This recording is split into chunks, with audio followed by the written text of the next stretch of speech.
Okay, here we go. Come on down, sweet. Brother Bear. Coda. Kenai. Dennehy. Sitka. Rut. Took. Come on over, Bill. Come on over with us. Sit down a little bit, Angelo, please.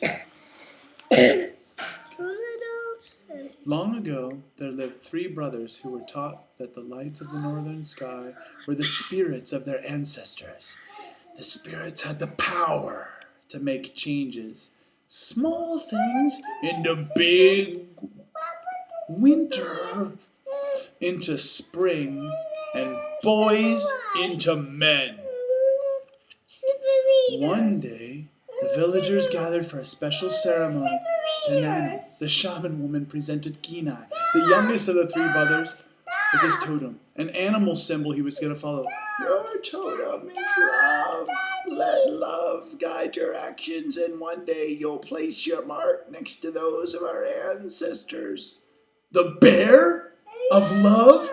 Huh, want to trade? Kenai frowned. His older brothers laughed. Ha ha ha ha ha! We already have our totems. Mine is the eagle, and mine is the wolf. After the ceremony, the brothers left to get the fish. A bear doesn't love anyone. They don't think. They don't feel. They're thieves. Staring at the bear tracks.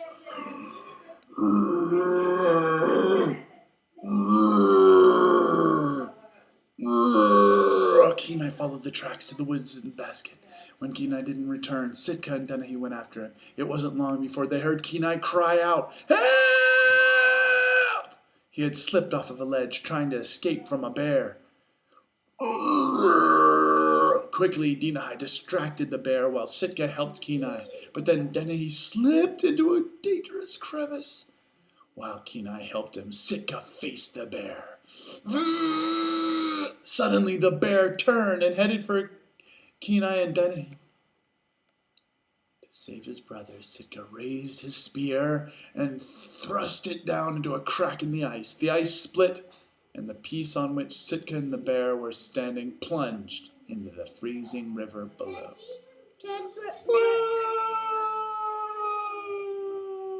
He can't get down. Splash! From far below, Kenai and Dennehy saw the bear emerge from the water, but not Sitka.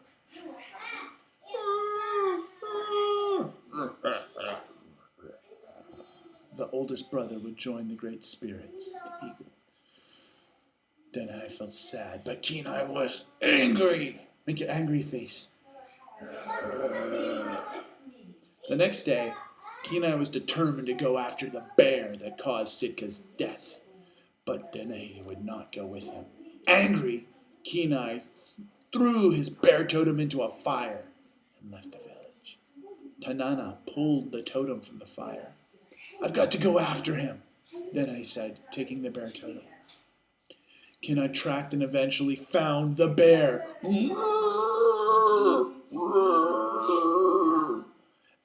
Yeah, that's right, Angelo. Good job. After a fierce struggle, Kenai fell to the ground. The animal charged towards him. Kenai raised his spear. The bear crashed into him, let out a roar. Everybody roar. Roar! And then fell silent.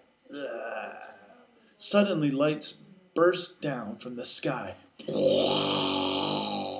and swirled around Kenai. A great giant eagle landed next to him and turned into Sitka.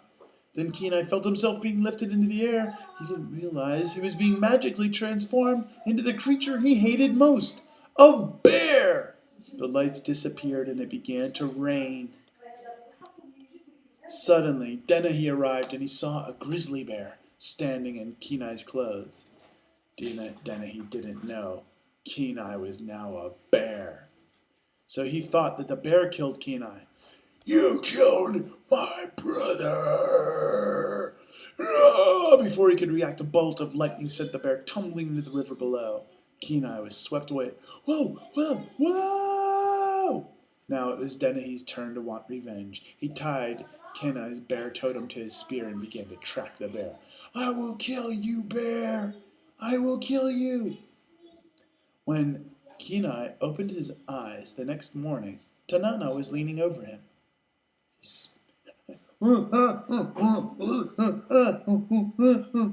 "Kenai, I don't speak bear," said the wise woman. Kenai didn't understand. Then he looked into the river at his own reflection. "Oh!" he shouted. He twisted around and saw a little furry tail. "Ah!"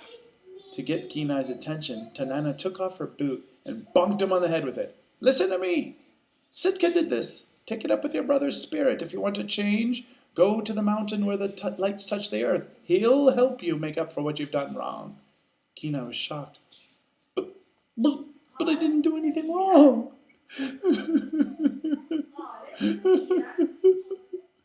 But Tanana had already disappeared. You see, Angelo, the boy turned into a bear. Wow, that's interesting. How can it turn to a bear, Dad? Transform, remember? DNA. How can transform from DNA? Well, normally it would take millions of years. But in this case, it just happened in an instant. So I don't know, but we do know that if a body's connected, the map of the body can be found in the DNA. Kenai didn't know where to go, and he had no one to ask until he heard two chipmunks talking. Kenai was surprised he could understand them. He tried to talk to them, but the terrified chipmunks raced away. Help. And Kenai heard a family of geese flying overhead. "Are we there yet?" Honk, honk, honk. Kenai tried to ask for directions to where the lights touched the earth, but the geese kept on flying. Honk, honk, honk. Two moose brothers. Look, guys, over here. There's two moose brothers right here. Here's a brother. This is another brother. They're moose. "Hey, what's you getting all worked up about?" said the moose named Took.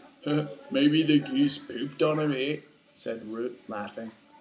But the moose stopped laughing when they saw the bear was headed for them. How's it going there, bear?" asked Took a little nervously.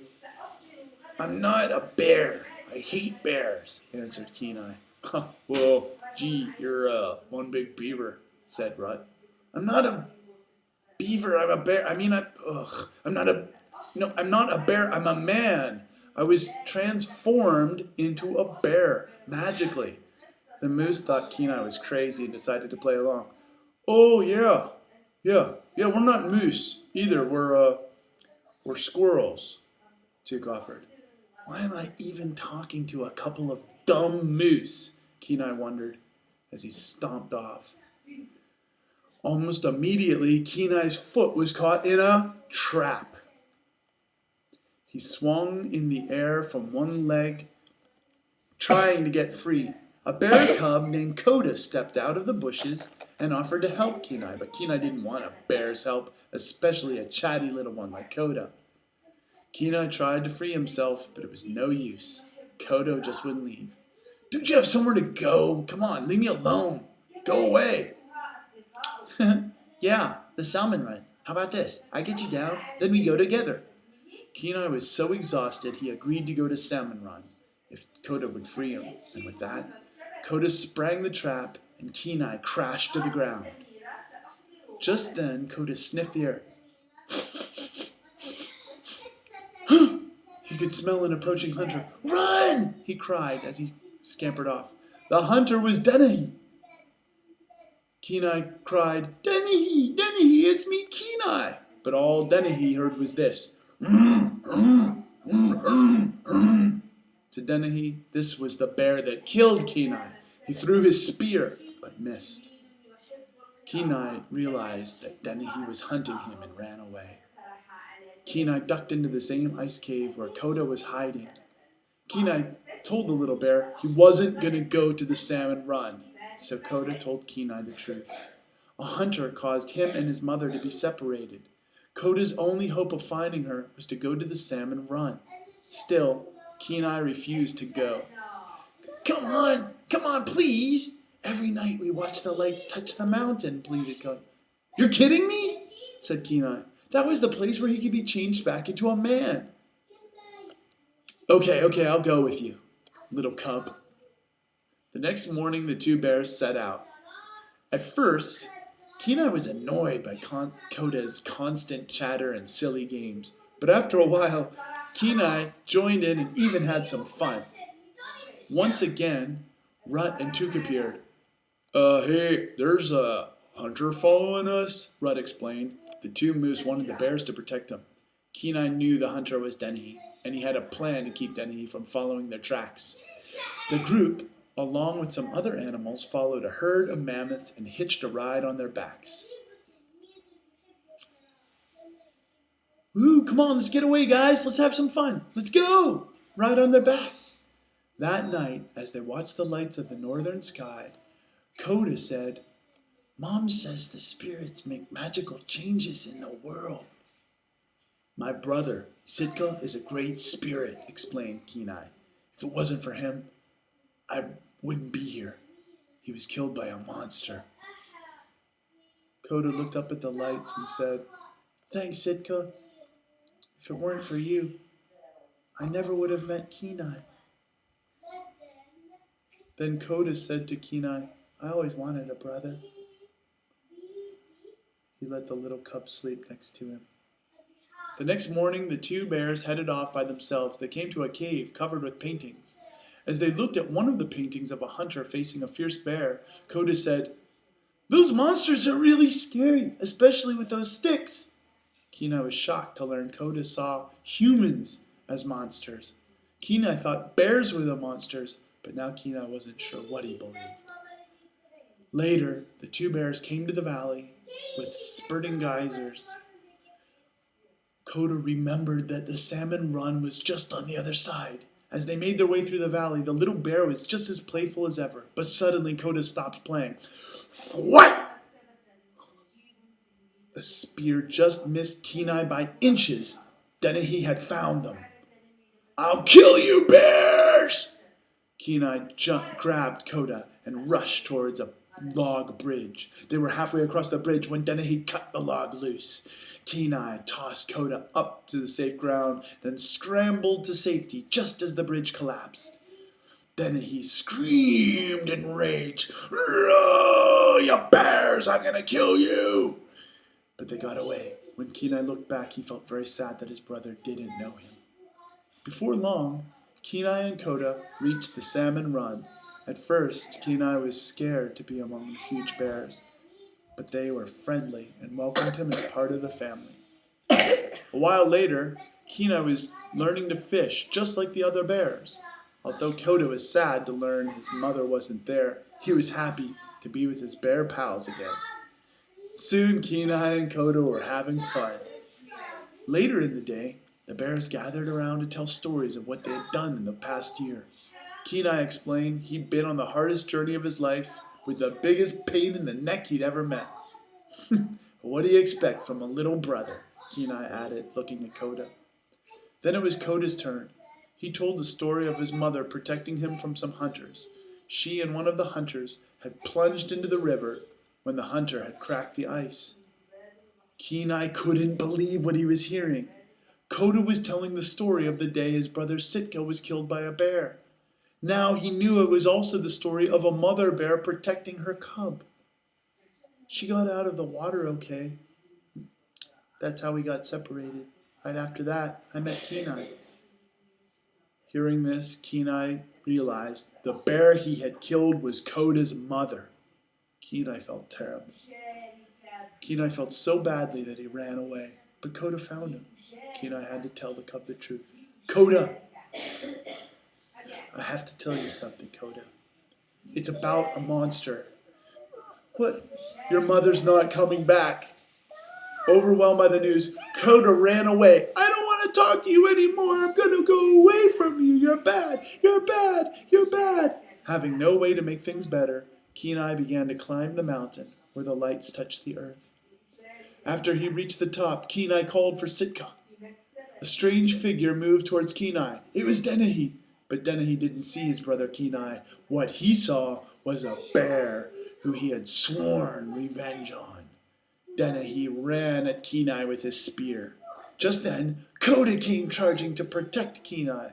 The little cub had decided to follow Dennehy and ran off with his spear. Dennehy angrily took off after Koda.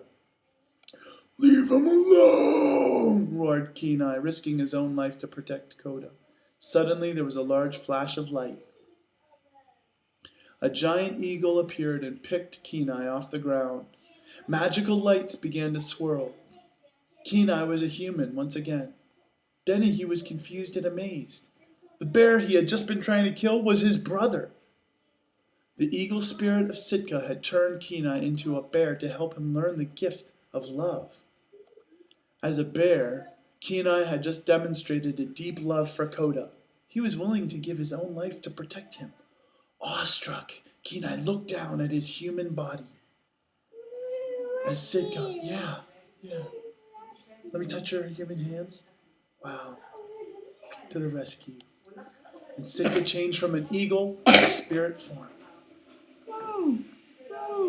Then Kenai spotted a terrified Koda hiding behind the bullet. "Koda, don't be afraid," said Kenai. "It's me." Then he placed the bear totem around Kenai's neck. The totem reminded Kenai that little Koda needed someone to protect him. "He needs me, guys," Kenai explained to his brothers. "You can make me a bear again." "It's all right. No matter what you choose, you'll always be my little brother," said Denny. The two brothers hugged each other. And then, with a burst of swirling light, Sitka turned Kenai back into a bear again. Dennehy looked up at his brother, who was now an enormous bear. "Whoa, did I say little?"